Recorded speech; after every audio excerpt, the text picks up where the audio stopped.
Welcome to Oxford News This Week. I'm Elgin Nichols. And I'm Terry Stiles. In this week's news, an unattended space heater is the suspected cause of a garage fire in Edison Township. New machines will provide firefighters with additional muscle, and Oxford Township rescinds approval of a Class C liquor license to the Legacy Center. Stay tuned, learn more about these stories and others. The Oxford News begins right now.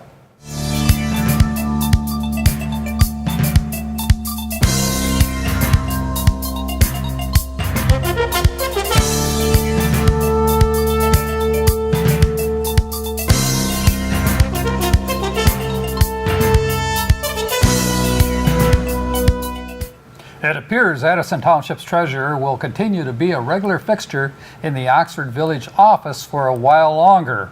Last week, Council voted 3-1 to extend the independent contractor agreement with Lori Fisher until Thursday, March 1st, 2018.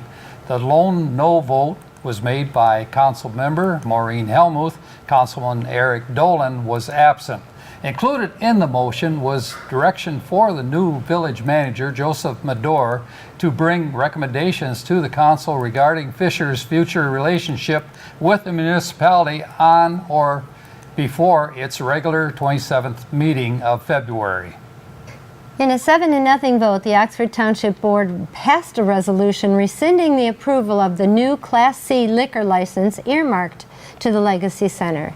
The township changed their decision, and that was due to the applicant submitting an incorrect information on the request form. The license was previously granted at a November meeting. However, the errors were later noted by both Clerk Curtis Wright and the State Liquor Control Board member. Although the township can make recommendations to the Michigan Liquor Control Commission, easy for you to say, has the final say over whether or not the license is granted. An unattended space heater is a probable cause of a garage fire last week, and it damaged the attached home on Kaiser Drive. Within 4 minutes of the 911 call, firefighters used nearly 11,000 gallons of water to extinguish the fire, which was declared under control within an hour, and save the home. All 5 occupants, 2 adults and 3 children, made it out safely. According to Township Supervisor Bruce Pearson, Edison Township was assisted by mutual aid from Oxford and Oakland Townships. Chief Morowski said that the snowstorm was the reason why it took a little bit longer, roughly an hour, to bring the fire under control. In an effort to reduce the number of injuries and amount of lost work time among its personnel, the Oxford Fire Department is purchasing some new equipment that will have machines, not muscles, lifting patients. Last week, the Oxford Township Board voted 7-0 to approve around $130,000 for the purchase of the powered ambulance cots and the corresponding power loading systems for each fire department's 4 ambulances. In addition, Oxford is receiving $21,000 discount on the equipment made by Stryker, a Kalamazoo-based medical technology company. Stryker's ambulance cot utilizes a battery-powered hydraulic system to raise and lower with the touch of a button, raising and lowering the cot into and out of the ambulance. During the season of warmth, joy, and giving, a group of community members gathered together Saturday at Ridgelawn Memorial Cemetery to remember all the veterans who served and sacrificed but are no longer here to celebrate the holidays.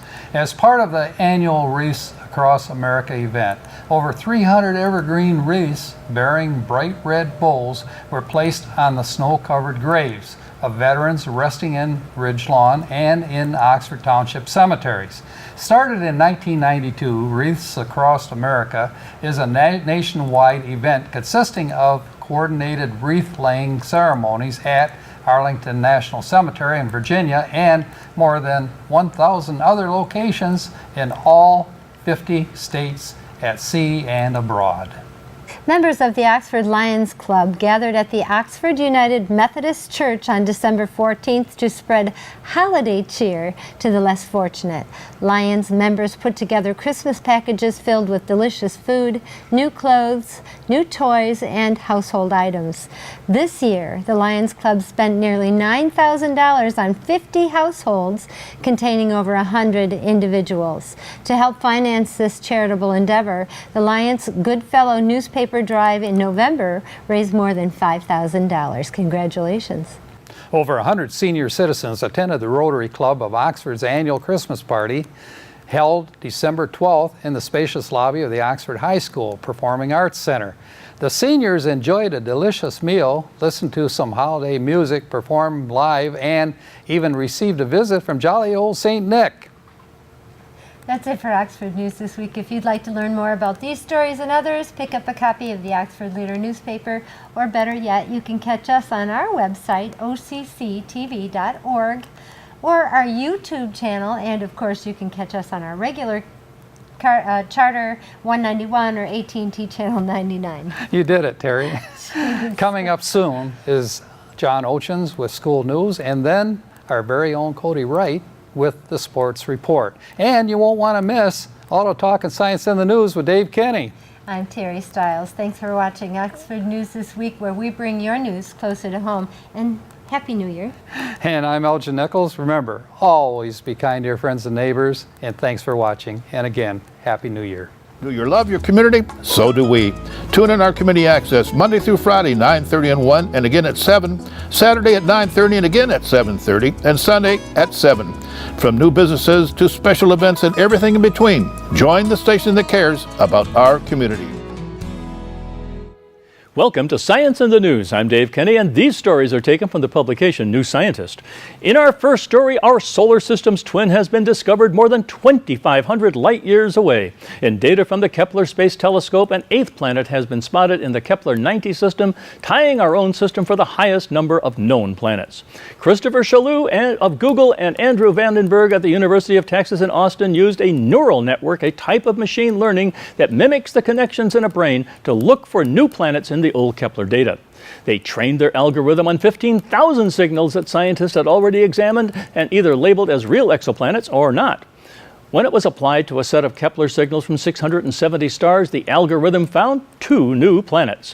One, called Kepler-80g, orbits a star about 1,100 light years away that was already known to have five planets, that is. The other discovery, Kepler-90i, is the eighth planet in its system. It appears to be small and rocky and probably is without a thick atmosphere. Because it orbits near its star, its world surface may reach temperatures as high as 425 degrees centigrade, or Celsius as they say now. All the planets around the star Kepler-90 orbit closer than Earth does to the Sun. Closest in are two planets slightly larger than our own, then Kepler-90i, which is the system's smallest planet, followed by three worlds a bit smaller than Neptune and two gas giants. Kepler has only searched the area near to the star, so there may be more planets further out. Our solar system might not hold the record for the most number of planets for long. And on the medical front, the immune system's aggressive natural killer cells, which normally kill cancer cells and infectious pathogens, also help nourish early fetuses, helping them grow. This discovery was made by Zhiying Tan of the University of Science and Technology in China in Hefei and his team. Analyzing natural killer cells from mice, they identified a subset that's only produced in the uterus and only during early pregnancy. They named these uterine NK cells and found that these cells produce large quantities of two proteins that are vital for growing fetuses. One of these proteins, called pleiotrophin, drives the growth of blood vessels, bone, cartilage, and brain fibers. The other protein, osteoglycin, orchestrates heart development and healthy growth of skin and eyes. When the researchers examined the womb tissue from 54 women, they found that those who had recently experienced miscarriages had fewer uterine NK cells than those who'd had successful pregnancies. Genetically engineering mice so that they could not make these killer cells caused them to produce fetuses that were only half the normal size. Giving extra uterine NK cells to these mice when pregnant, however, boosted the size of their offspring. Tian's team hopes that these cells can be used as a treatment for women who have recurrent miscarriages or underweight babies, and that's a good thing. And on the animal front, crows may sound unpleasant and represent a living symbol of death, but it seems a murder of crows has a soft side, even if it's made up of relative strangers. Crows belong to a group of birds called corvids, known for their intelligence. They are loyal birds, forming long-lasting social relationships. To find out how they form new relationships, Miriam Sima at the Max Planck Institute for Ornithology and her team studied crows that were unfamiliar to each other. They wanted to see how the crows would react to scuffles among strangers. The team kept carrion crows native to Europe and Asia in a cage. When they put food into the cage, they noticed the birds fought more when the food was limited than when it was abundant. The food shortage caused tempers to flare up, and in some cases worse than others. When the crows were only mildly aggressive to another, the aggressor would often seek to the victim out, and after the food was gone, it would then sit close by, touching and even preening the victim's feathers. However, if the violence was a little more severe, the perpetrators kept a wide berth, and the victims often sought out consolation from a crow that had not been involved in the squabble. The study is the first to show that corvids engage in flexible reconciliation and third-party consolation. Other animals, including some with a bad reputation like hyenas, have been known to kiss and make up after spats. Sima says the findings support the idea that social animals only seek reconciliation if important relationships have been disrupted, and Congress could learn from that. Well, that's it for this edition of Science in the News. I'm Dave Kenny. Stay tuned to Oxford Community Television.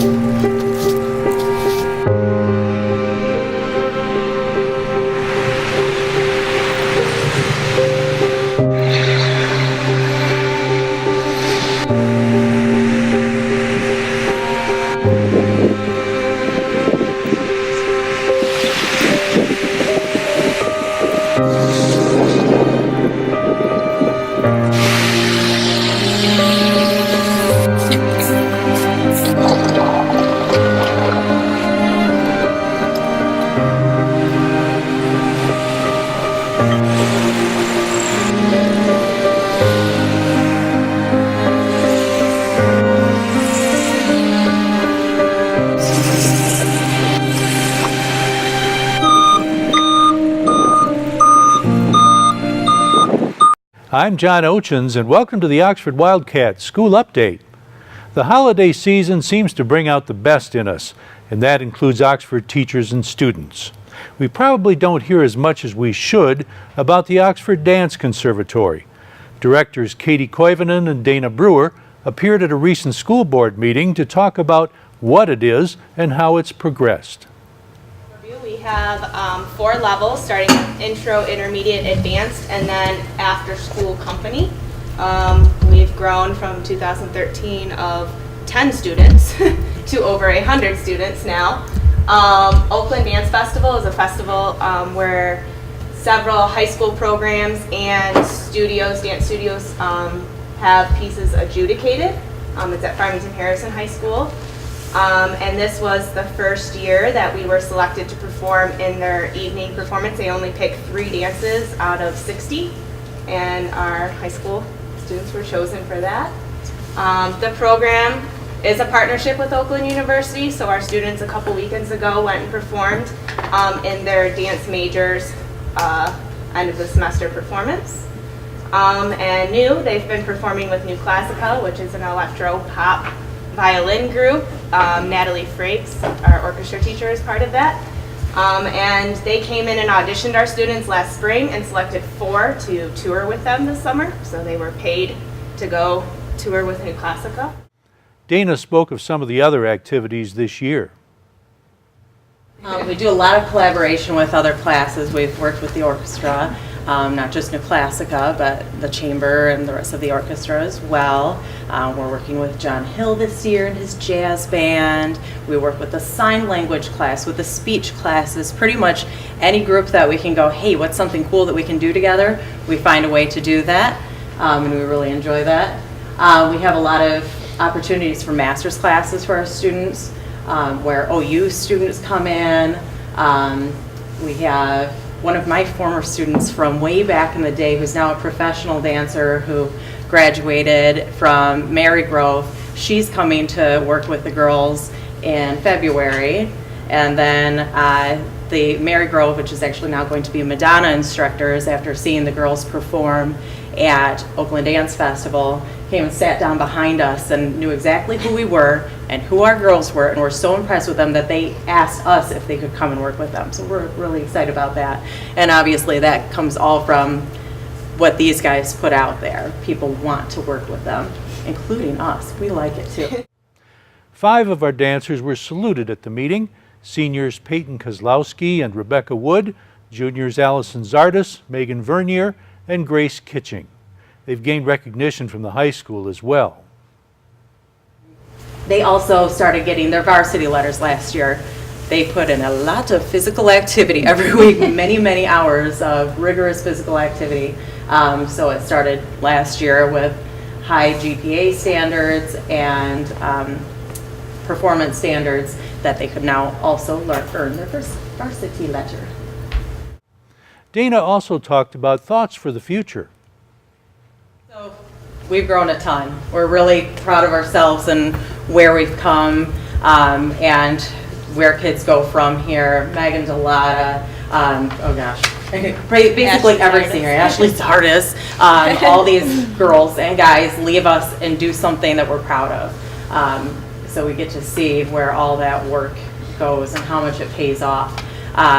What we'd really like in the future is we'll keep on doing what we're doing, and we'd also love to at some point, we're K-12 certified, so we'd like to maybe someday get to start from the ground up, working with the young kids, maybe even starting with the middle school, the way some of the other programs do, choir, band, where you're building that for years and years and they have a love for it and are part of the Oxford dance family from the time they're a little one.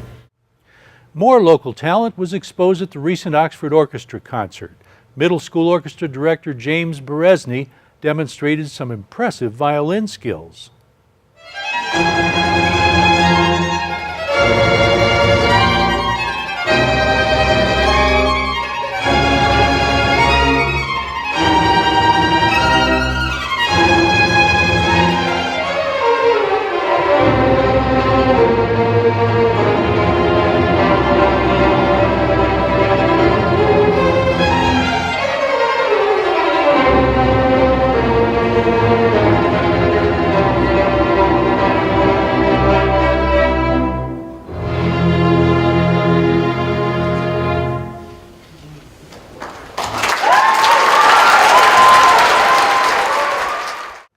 Natalie Frakes in the middle school orchestra did a great job as well. That's the Oxford School Update for this week. Enjoy the break. This is Oxford Community Television, keeping it local.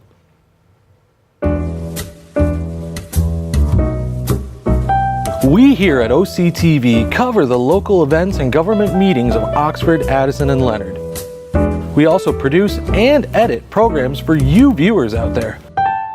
With the leadership of our station manager, Bill Service, we have been a very successful team, winning awards from the state of Michigan for Best Electronic Media, giving attention to our local veterans. We also won awards for excellence in directing and educational programs. With the help of our great new equipment and our technical directors, we write, produce, and broadcast our local news for you. Without our production manager, Terry Stiles, our channel and station wouldn't be the well-oiled machine it is today.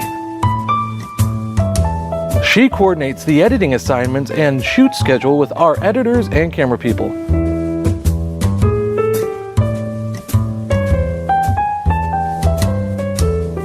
OCTV and its communities make a great team.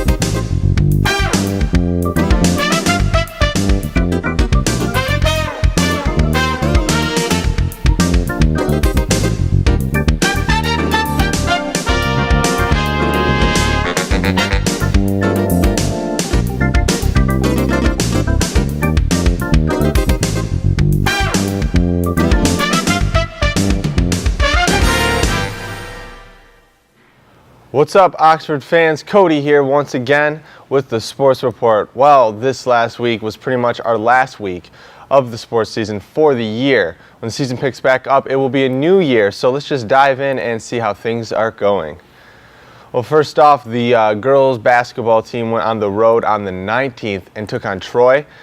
These girls have been playing well overall this season. However, on the road this time, they absolutely dominated on the scoreboard. To start things off, the freshman club took the court and finished with a win, 44-18. JV followed things up, and it was in a good way. Took the win, final score 37-34, and varsity finished the night off on a high note that was held pretty much all night long. The final score was 44-40.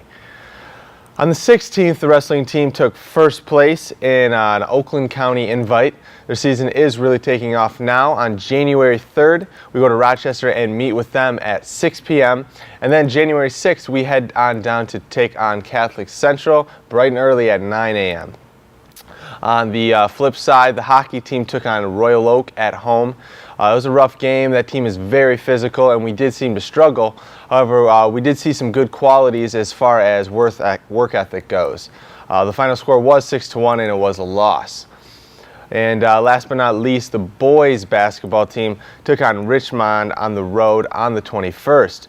As usual, we played Wildcat basketball, and we did take the win. Final score was 60-38. And that should just about wrap up the episode. For more info on these events and more, go to oxfordathletics.org. Plenty of stats, game breakdowns, and more all right there at oxfordathletics.org. While you're at that, might as well check us out at occtv.org. All of our coverage of these games and more can be found on our YouTube page, along with many more programs we might have just put together just for you. Again, that is occtv.org. And that should just about do it for this week's report. I want to thank you all for watching and just remind you to tune in next time. But until then, I'm Cody Wright. Go Wildcats.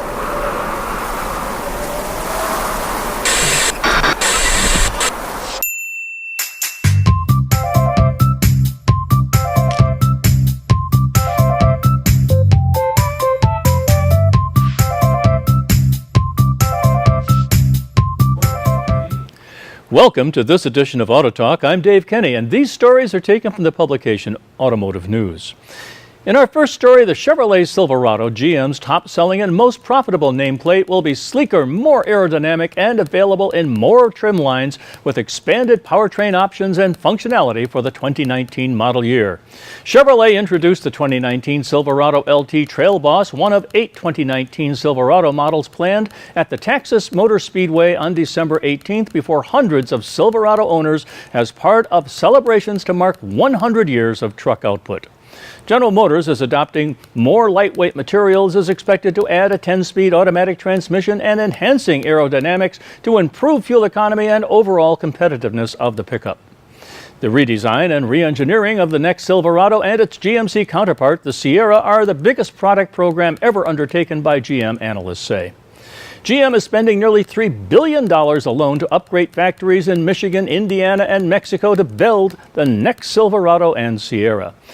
The sleeker yet aggressive exterior on the 4th-generation Silverado is noticeably different than the more upright, outgoing version. The cab has a slight slope in the roofline similar to GM's current midsize pickups, likely to aid aerodynamics and fuel economy. The rectangular grille on the truck features 2 large horizontal bars compared with one on the current generation pickup that run into headlamp stacks that include prominent outward boomerang daytime running lamps. Chevrolet did not specify how much steel and aluminum is used on the latest truck. However, it's expected to be a mix of both and other lightweight components as part of GM's strategy of using the right materials in the right place. GM said changes in engineering and materials will result in a significant reduction in total vehicle weight and improved performance in many measures on the pickup. Can't wait to see them hit the road. And in Michigan, Michigan's autonomous and connected vehicle testing site, the American Center for Mobility, officially opened 2 weeks ago near Ann Arbor with Toyota and Visteon beginning testing. Visteon Corporation and Toyota Research Institute are the first companies to be on the site and use the first phase of the $135 million project, which includes a 2.5-mile highway loop with on and off ramps, a 700-foot curved tunnel, and a customer garage and operations center.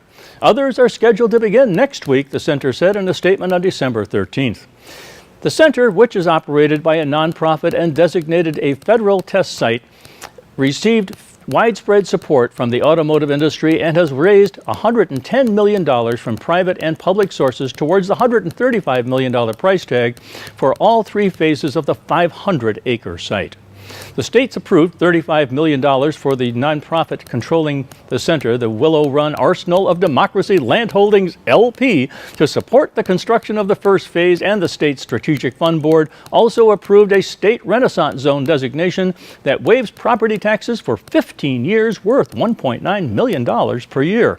Despite being federally designated, the center has thus far been able to secure federal funding for the site. Private investors of the center include Visteon, Toyota, Ford Motor Company, AT&T, Hyundai America Technical Center, and others. The center also recently signed partnership agreements with the state's 15 public universities to create education curriculum, retraining programs, and research tracks. The second phase of construction is expected to begin in the spring of 2018 and will feature an urban driving environment, followed by the center's headquarters and a technology park for users. Good going. And at Waymo, the self-driving company spun out of Google, is partnering with insurance startup Trav to provide trip-based coverage for autonomous vehicle riders. The deal is part of Waymo's upcoming driverless vehicle ride-hailing pilot and marks one of the first attempts to adjust insurance practices for mobility service riders rather than vehicle drivers. The service will provide coverage for lost property, trip interruptions, and medical expenses for passengers. Trav's partnership with Waymo marks the first time the company has worked in the automotive or mobility space. Waymo said in November that it has been operating test autonomous vehicles without a human in the driver's seat on public roads in Arizona. The company added that it would begin to remove safety drivers from vehicles used in its early rider program, which allows select Phoenix area residents to use Waymo cars for daily commutes in the coming months. Adding insurance coverage for driverless trips is another step towards deploying a larger-scale commercial robotaxi service, preparing for a time when a wider population will use Waymo vehicles frequently, increasing the likelihood of lost items or medical expenses. During the pilot phase, Waymo will pay the insurance premium. Well, that's all for this edition of Auto Talk. I'm Dave Kenny, and as always, may the wind be at your back as you cruise down life's highways. Stay tuned to Oxford Community Television.